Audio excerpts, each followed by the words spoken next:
இந்த பாடல் விழா மட்டும் கிடையாது. பாடல் விழாவாக இருக்கட்டும், காது குத்து விழாவாக இருக்கட்டும், கோவில் விழாவாக இருக்கட்டும், திருமண விழாவாக இருக்கட்டும், எந்த விழாவாக இருந்தாலும் கடந்த 49 வருஷம் அவர் தான் ஒரே நாயகன். இந்த டைரக்டர் அவங்க விஷன் என்ன, அதுக்கு நான் எப்படி கான்ட்ரிபியூட் பண்ண போறேன். அந்த personal like dislike ideology differences அதை பத்தி எல்லாம் அவர் கவலையே படுறது கிடையாது. I am here to do what you ask me to do. நீ சொல்லு, நான் செய்யறேன், ஆனா நீ கரெக்டா சொல்லு. வாட் யூ வாண்ட் கிளியரா சொல்லு அப்படின்னு. நமக்கு கிளாரிட்டி இருக்காது. நானும் கண்ணு மிக்காம அவரை வேடிக்கை பார்த்துட்டே இருந்தேன். ஒரு முதல்ல காதல் அந்த காதலி ஓகே சொந்தப்போ எதுக்கு உட்காந்து எப்படி வேடிக்கை பார்ப்போங்களோ அந்த மாதிரி தான் வேடிக்கை பார்த்துருந்தான் அவர். எல்லாரும் சொன்ன ஒரு எக்ஸ்டென்ஷனா ராஜா சார் பேசுறத, அவங்க எல்லாம் பேசுறத கேட்பாங்க. நான் அவருக்கு தெரியாம எப்போ போனாலும் இந்த கேமரா ஆன் பண்ணிட்டு அப்படியே வச்சுட்டே உட்காந்துட்டே இருப்பேன். எல்லாம் ரெக்கார்ட் பண்ணி வச்சிருக்கேன். ராஜா சார் கீபோர்ட்ல அந்த ஹார்மோனியம்ல உட்காந்து அந்த டியூன் எப்படி வருதுன்றதெல்லாம் இருக்கு, எடுத்து வச்சிருக்கேன் நானு. I really enjoy the privilege. I feel it's a privilege. என்னுடைய my greatest gratefulness is to have Raja sir in this team. ஏன்னா நார்மலா மியூசிக் நான் ஜிவியோட ஒர்க் பண்ணியிருக்கேன், சந்தோஷோட ஒர்க் பண்ணியிருக்கேன்.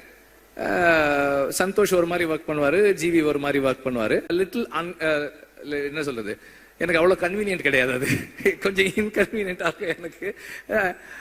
ஆனா இன்னைக்கு காலையில 9 o'clock வரேன்னு 9:25 கால் பண்றாரு. என்ன வெற்றிமாறன், என்ன இன்னும் வரல? சார் வந்துட்டே இருக்கேன் சார் அப்படின்னு அவசர அவசரமா போனேன்.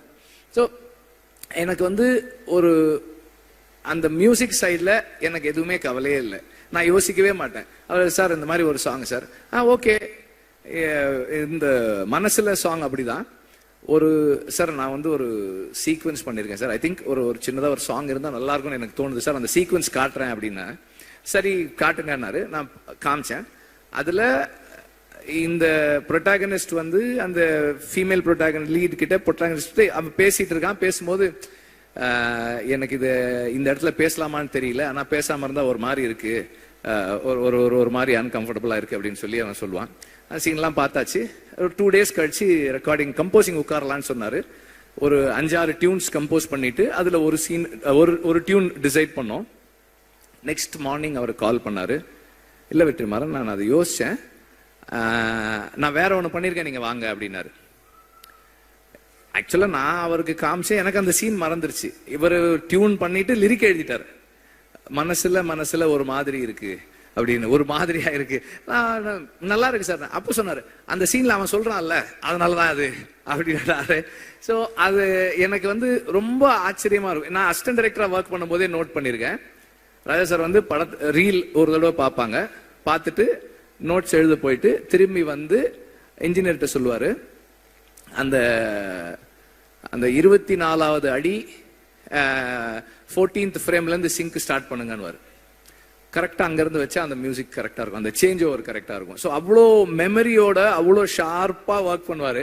அதை நம்ம நேர்ல பார்க்கும்போது, பக்கத்துல இருந்து பார்க்கும்போது அந்த மைண்டை அண்டர்ஸ்டாண்ட் பண்றது it is a great experience அப்படிதான் சொல்லலாம். எனக்கு ரொம்ப அண்ட் எல்லாரும் சொன்ன ஒரு எக்ஸ்டென்ஷனா ராஜா சார் பேசுறத, அவங்க எல்லாம் பேசுறத கேட்பாங்க. நான் அவருக்கு தெரியாம எப்போ போனாலும் இந்த கேமரா ஆன் பண்ணிட்டு அப்படியே வச்சுட்டே உட்காந்துட்டே இருப்பேன். எல்லாம் ரெக்கார்ட் பண்ணி வச்சிருக்கேன்.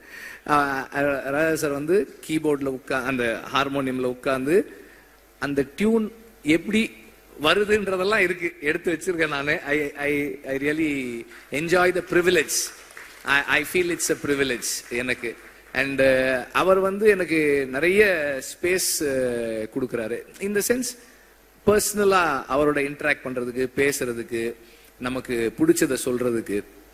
அப்புறம் ராஜா சார் கிட்ட நான் பார்த்ததோட ஒரு விஷயம் என்னன்னா, நம்ம ஒரு சாங் பண்றோம், அந்த நேரம் நமக்கு அது கரெக்டா இருக்கு. அப்புறமா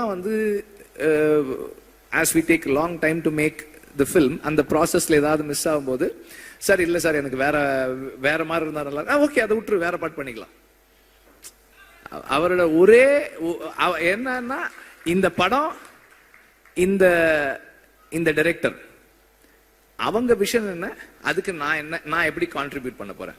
what is my contribution to the film. அந்த personal like dislike ideology differences அதை பத்தி எல்லாம் அவர் கவலையே படுறது கிடையாது. I am here to do what you ask me to do. நீ சொல்லு, நான் செய்யறேன், ஆனா நீ கரெக்டா சொல்லு. வாட் யூ வாண்ட் கிளியரா சொல்லு அப்படின்னு. நமக்கு கிளாரிட்டி இருக்காது. இந்த பாடல் விழா மட்டும் கிடையாது. பாடல் விழாவாக இருக்கட்டும், காது குத்து விழாவாக இருக்கட்டும், கோவில் விழாவாக இருக்கட்டும், திருமண விழாவாக இருக்கட்டும், எந்த விழாவாக இருந்தாலும் கடந்த 49 வருஷம் அவர் தான் ஒரே நாயகன். இந்த பாடல் விழா மட்டும் கிடையாது. நீ சொல்லு நான் செய்யறேன், ஆனா நீ கரெக்டா சொல்லு, வாட் யூ வாண்ட் கிளியரா சொல்லு அப்படின்னு. நமக்கு கிளாரிட்டி இருக்காது, பாபான்னு. ஆனாலும் அவர் வந்து சரி, he gives the time, சரி உனக்கு என்ன வேணும், எப்படி வேணும், ஓகே எஸ் ஃபைன். இப்படி இந்த ஜேர்னில ஒரு 15-20 டியூன் ராஜா சார் பண்ற டியூன் நான் கேட்டிருக்கேன். அவர் எவ்வளவு ஃபாஸ்டா பண்றாரு. அந்த ஃபாஸ்டா பண்றதுன்றது ஒரு பெரிய இது இல்லைன்னு தான் நான் நினைக்கிறேன். ஏன்னா அது என்னவா மாறுது. இப்ப இந்த சாங் இப்ப கேட்கும்போது நம்ம நார்மலா நோட்டீஸே பண்ண மாட்டோம். நம்ம நார்மலா, அதாவது மியூசிக்கலா ட்ரெயின் ஆகாத ஆட்கள் நோட்டீஸே பண்ணாம விடக்கூடிய ஒரு சின்ன சைம் எங்கேயோ கேக்குது, ஒரு சின்னதா ஒரு பெல் சவுண்ட் கேக்குது. இதெல்லாம் வந்து அது எப்படி அந்த இடத்துல வைக்கிறாரு, அந்த சவுண்டு நமக்கு எப்படி கேக்குது, இதெல்லாமே வந்து ஒரு பெரிய ஆச்சரியம் தான். அவ்வளோ சாங் இருக்கு, மற்ற மியூசிக் இருக்கு, வாய்ஸ் இருக்கு, அதுக்கு நடுவில் அந்த சாங், இந்த சவுண்ட் இந்த இடத்துல வச்சா கேட்கணும்லாம் ஒரு டிசைட் பண்ணி ஒன்னு ஃபைனலா ஒன்னு கொடுக்குறாரு இல்லையா.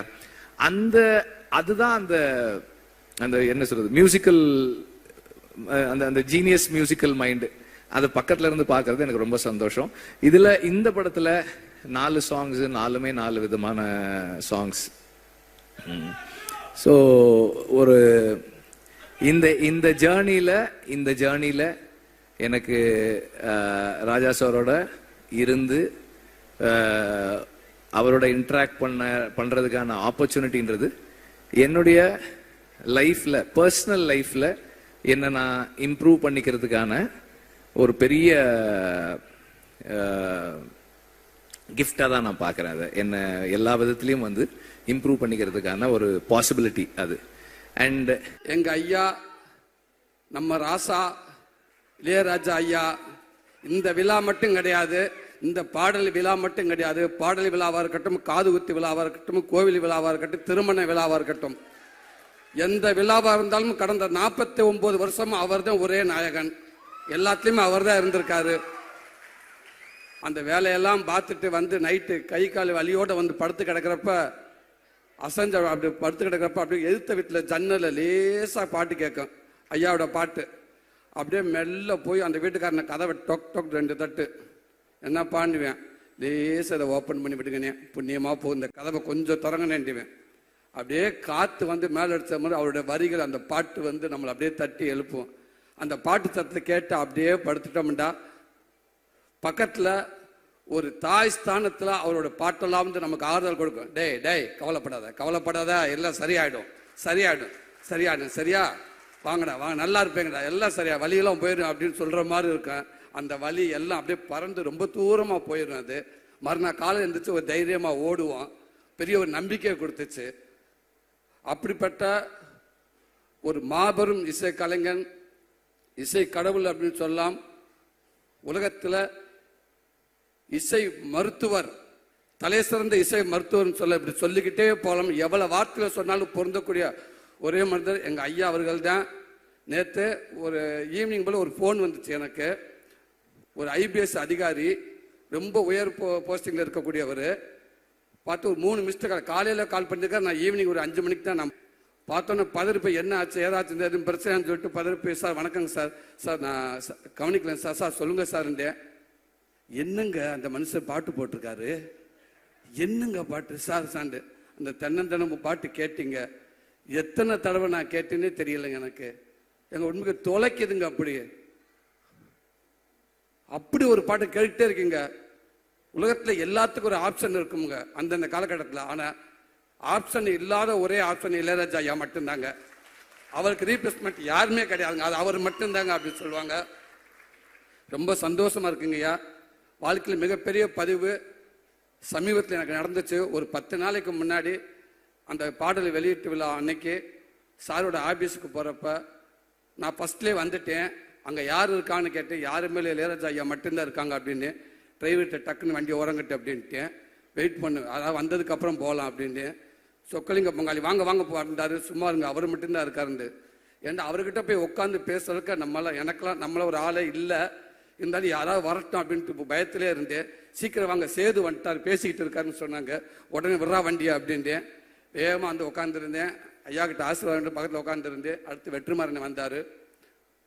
அதாவது அவர் பக்கத்தில் உட்காந்துருக்கப்போ அவர் நிறைய விஷயங்கள் ஷேர் பண்ணியிருக்கலாம், எவ்வளோ விஷயங்கள். ஆனால் அவர் ஆரம்ப காலகட்டத்தில் சினிமாவுக்கு எப்படி அந்த இந்த மியூசிக்குள்ளே வந்தார், அவரை பற்றி நான் எப்படி கற்றுக்கிட்டு எனக்கு எங்கே தூண்டுச்சு, முதல் டியூன் நான் எப்படி பண்ணேன், எது மூலமாக எனக்கு வாழ்த்து கிடச்சிச்சு, அதுக்கப்புறம் யோசிச்சு பார்த்து இப்படி ஒரு பேசப்போ வாழ்க்கையை செயற்படுறப்ப அந்த பதிவுக்குள்ளே நம்ம இருக்கோம் இல்லையா. அந்த நான் மட்டும் இல்லை, இது என்னுடைய சந்ததிகள் எல்லாமே இதை பாதுகாக்க வேண்டிய ஒரு பதிவு இது. ரொம்ப ரொம்ப நன்றிங்க. அப்படி இருக்கப்ப உங்கள் வரிகளில் உங்களுடைய மியூசிக்கில் இதுக்கு எதுவுமே தெரியாதுண்ணே. ரொம்ப ரொம்ப நன்றிங்க. உள்ள பொண்ணு உட்காந்து பேச ஆரம்பித்தேன், கேள்வி கேட்க ஆரம்பித்தேன். ஸோ நான் கேள்வி கேட்க தொடங்கினதுனால அவர் ஆல்மோஸ்ட் எல்லாரும் வந்தாலும் அவர் என்னை பார்த்தே பதில் சொல்லிட்டு இருந்தார். நானும் கண்ணுமிக்காமல் அவரை வேடிக்கை பார்த்துட்டே இருந்தேன். ஒரு முதல்ல காதல் வந்து அந்த காதலி ஓகே சொன்னப்போ எதுக்கு உட்காந்து எப்படி வேடிக்கை பார்ப்பாங்களோ அந்த மாதிரி தான் வேடிக்கை பார்த்துருந்தான் அவர். அவர் பேசுகிற அத்தனையிலும் நான் என்னம்மா பண்ணேன்,